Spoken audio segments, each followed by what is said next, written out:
వెన్నుపోటు దినం అదరహో. June 4 EMI దినోత్సవం. వేలాదిగా కదిలి వచ్చిన ప్రజలు. ఎంఆర్ఓకు వినతి పత్రం అందచేసిన ప్రసన్న.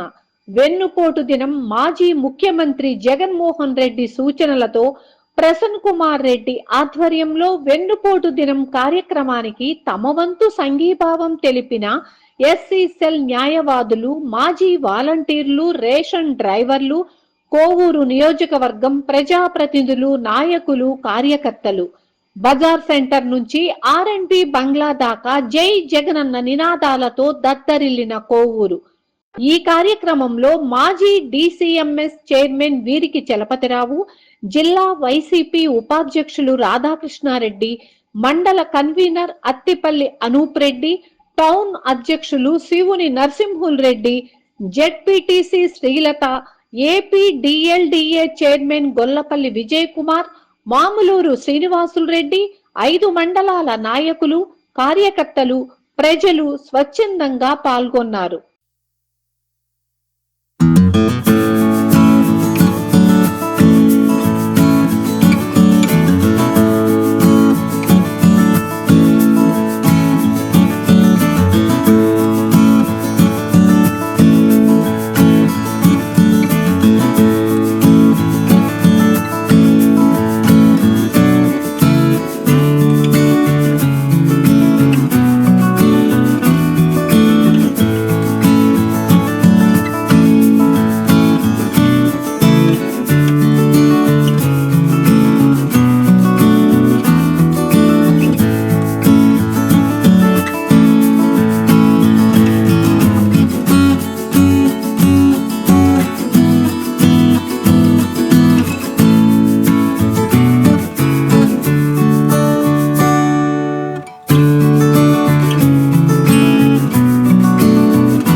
ఈ రోజుతో కూటమి ప్రభుత్వం అధికారంలోకి వచ్చి సంవత్సరం రోజులైంది. చంద్రబాబు నాయుడు, పవన్ కళ్యాణ్ ఇద్దరు కూడా ఎన్నికల ప్రచారంలో వాగ్దానాలు చేసి అధికారంలోకి వచ్చి ప్రజలను మోసం చేసిన విషయం మీ అందరికీ తెలిసిందే. అందులో భాగంగా సూపర్ 6 అని పెట్టి చెప్పని అబద్ధం చెప్పకుండా చెప్పి ప్రజలను మోసం చేశారు. యువతకు 20 లక్షల ఉపాధి అవకాశాలు లేదా నెలకు 3,000 నిరుద్యోగ భృతి అని చెప్పారు. స్కూలుకు వెళ్లే ప్రతి విద్యార్థికి ఏడాదికి ఆ కుటుంబంలో ఎంతమంది ఉంటే అంతమందికి ఒక్కొక్కరికి 15,000 ఇస్తామన్నారు. ప్రతి రైతుకు ఏటా 20,000 ఆర్థిక సహాయం చేస్తామన్నారు. ప్రతి ఇంటికి ఉచితంగా ఏడాదిగా 3 గ్యాస్ సిలిండర్స్ ఇస్తామని చెప్పి అందులో ఇంకా 1,50,00,000 మందికి సిలిండర్స్ గ్యాస్లు ఇవ్వకుండా మభ్యపెట్టిన విషయం కూడా మీ అందరికీ తెలుసు. 18 సంవత్సరాలు దాటిన ప్రతి మహిళకి నెలకు 1,500 రూపాయలు ఇస్తామని చెప్పారు. మహిళలకు ఉచిత బస్సు అని చెప్పినారు. ఎక్కడా కూడా చెప్పినవి అమలు చేయలేదు. ఈ సంవత్సరం రోజుల్లో చంద్రబాబు నాయుడు, పవన్ కళ్యాణ్ చేసింది ప్రతి గ్రామంలో 3 నుండి 4 బెల్ట్ షాపులు, పెద్ద గ్రామాల్లో 10 నుంచి 15 బెల్ట్ షాపులు పెట్టి ప్రజల జీవితాలతో చెలగాటమాడుతూ పసుపు కుంకుమాలను అవమానిస్తా ఉన్నారు. రికార్డు స్థాయిలో గంజాయి సప్లై జరుగుతూ ఉంది ఈ రాష్ట్రంలో. పట్టించుకున్న ముఖ్యమంత్రి లేడు, ఉప ముఖ్యమంత్రి లేడు, మంత్రులు లేరు, జిల్లాలో ఎమ్మెల్యేలు లేరు. ఈ గంజాయి వల్ల విద్యార్థులు, ఇంజనీరింగ్ కాలేజెస్లో చదివే విద్యార్థులు, డిగ్రీ కాలేజీల్లో చదివే విద్యార్థులు చాలా మంది దీనికి అలవాటు పడి ప్రాణాలు కూడా కోల్పోతా ఉన్నారు. మర్డర్స్ చేస్తా ఉన్నారు గంజాయి తీసుకొని. వీటిని ఇంతవరకు అరికట్టలేదు. అదేవిధంగా జగన్మోహన్ రెడ్డి గారు ముఖ్యమంత్రిగా ఉండగా రేషన్స్ కి సంబంధించి వెహికల్స్ పెట్టి నేరుగా ఇంటికే చేర్పించే విధానం తీసుకొచ్చి భారతదేశ చరిత్రలోనే ఎక్కడా లేని విధంగా జగన్మోహన్ రెడ్డి గారు అమలు చేస్తే ఈరోజు చంద్రబాబు నాయుడు దాన్ని తీసివేసి ఈరోజు రేషన్ షాపుల దగ్గర అవ్వాతాతలు పడుతున్నటువంటి బాధలు మీరు చూస్తూ ఉన్నారు టీవీ ఛానల్స్ లో. నిన్ననే ఒక మహిళ కూడా చనిపోయింది. దాదాపు 9,200 వెహికల్స్ ఆపరేటర్లు ఆధారపడి దాని మీద జీవనం గడుపుతుంటే వాళ్ళ పట్టగొట్టిన ఘనత కూడా చంద్రబాబు నాయుడు. ఇవన్నీ ఒకసారి చూస్తూ ఉంటే బాధేస్తుంది. వాలంటీర్స్ విషయం తీసుకోండి. నెలకి 10,000 ఇస్తామన్నారు, కంటిన్యూ చేస్తామన్నారు. ఈరోజు వాలంటీర్స్కి కూడా పంగనామాలు పెట్టేశారు. జగన్మోహన్ రెడ్డి గారి ప్రభుత్వంలో వాలంటీర్స్ వ్యవస్థ చాలా బాగా పనిచేసింది. ప్రతి ఇంటికి వెళ్ళి పెన్షన్లు అందజేయడం, చిన్న బిడ్డలైనా కూడా చాలా బాగా కష్టపడి పనిచేశారు. ఈరోజు ఆ నెలకి 10,000 ఇస్తానన్నటువంటి ఆ జీతం ఏమైందో వాలంటీర్స్ని పట్టించుకునే వాళ్ళే లేరు ఈరోజు. అదేవిధంగా ప్రభుత్వ ఉద్యోగులకు, టీచర్స్కు, రిటైర్డ్ ఎంప్లాయీస్కు మనవి చేస్తా ఉన్నా, వైఎస్ఆర్ కాంగ్రెస్ పార్టీ మీకు ఎప్పుడూ అండగా ఉంటుంది. జగన్మోహన్ రెడ్డి గారు ముఖ్యమంత్రిగా ఉన్నప్పుడు ఉద్యోగులకు, టీచర్స్కు ముఖ్యమంత్రి గారికి కొంత గ్యాప్ వచ్చింది. జీతాలు కూడా 1వ తేదీ ఇవ్వలేకపోయినాం. ఎందుకు ఇవ్వలేకపోయినామంటే పేద ప్రజలకు సంక్షేమ పథకాలు ఇస్తూ సంక్షేమ పథకాలు పెద్ద ఎత్తున ఇవ్వబట్టి 1వ తేదీ జీతాలు ఇవ్వలేకపోయినాం. 10వ తేదీ కల్లా జీతాలు ఇచ్చేవాళ్ళం. అదేవిధంగా టీచర్స్ విషయంలో కూడా జగన్మోహన్ రెడ్డి గారు చాలా చేశారు. కానీ ఒక ఐఏఎస్ అధికారి ప్రవీణ్ ప్రకాష్ వల్ల టీచర్స్ అందరూ కూడా జగన్మోహన్ రెడ్డి గారికి దూరం అయినారు. అతను ఒక పిచ్చోడు. అతన్ని ముందు జీఏడీలో వేశారు, తర్వాత జగన్మోహన్ రెడ్డి గారు పేషీలో పెట్టుకున్నాడు, తర్వాత టీచర్స్ మీద రుద్దాడు. టీచర్స్ని చిత్రహింసలు పెట్టాడు ప్రవీణ్ ప్రకాష్.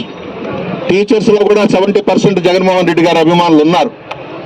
ఈ ప్రవీణ్ ప్రకాష్ చేసిన పనులకి టీచర్స్ అందరూ కూడా మనకు దూరమైనారు.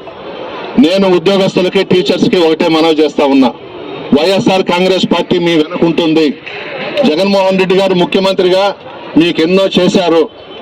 మరలా ముఖ్యమంత్రిగా జగన్మోహన్ రెడ్డి గారి ప్రమాణ స్వీకారం చేసిన తర్వాత మధ్యవర్తులు లేకుండా మీరే నేరుగా జగన్మోహన్ రెడ్డి గారితో మాట్లాడే ఏర్పాట్లు నేను సీనియర్ గా ఉన్నటువంటి నాయకులందరం కూడా చేస్తాం. ముఖ్యమంత్రికి ఉద్యోగస్తులు వారధులు లాంటి వాళ్ళు. మనమందరం కలిసి చేస్తేనే ప్రభుత్వం ముందుకు నడుస్తుంది. సంక్షేమ పథకాలు మనం ఇవ్వగలుగుతాం. మన మధ్య కొంత గ్యాప్ వచ్చింది 5 సంవత్సరాల్లో. తప్పకుండా ఉద్యోగస్తులను కూడా దగ్గర పెట్టుకుంటాం, టీచర్స్ ని దగ్గర పెట్టుకుంటాం, గౌరవంగా చూస్తాం. మీ సమస్యలు ఏదైనా ఉంటే ముఖ్యమంత్రి జగన్మోహన్ రెడ్డి గారి దగ్గరనే కూర్చోబెడతాం. మీ అందరి ఆశీర్వాదం జగన్మోహన్ రెడ్డి గారికి ఉండాలని చెప్పి కోరుకుంటా ఉన్నాను. అధికారంలోకి వచ్చారు. ప్రజలందరూ కూడా జగన్మోహన్ రెడ్డి గారి పక్షాన ఉన్నారు. ఈరోజు జూన్ 4 ఈవీఎంలతో అధికారంలోకి వచ్చిన కూటమి. మామూలుగా మదర్స్ డే అని, టీచర్స్ డే అని, గుడ్ ఫ్రైడే అని రకరకాలు ఉన్నాయి. మ్యారేజ్ డే అని అందరం శుభాకాంక్షలు చెప్పుకుంటుంటాం. చాలా ఉన్నాయి. ఇంకొకటి మీకు ప్రత్యేకంగా చెప్పాలి ఏంటంటే ప్రసన్న కుమార్ రెడ్డి గారి ఆరోగ్యం బాగాలేనప్పటికీ, ఆపరేషన్ చేయించుకున్నప్పటికీ ఈరోజు పార్టీ ఆదేశాలు తప్పకూడదు. ఒక పిలుపు నియోజకవర్గంలో ఇస్తే వేలాది మంది ఎలా తరలిస్తారో చూపించాలి అని చెప్పి ఉద్దేశంతో ఆరోగ్యం బాగాలేకపోయినా హైదరాబాద్ నుంచి ఇక్కడికి రావడం జరిగింది.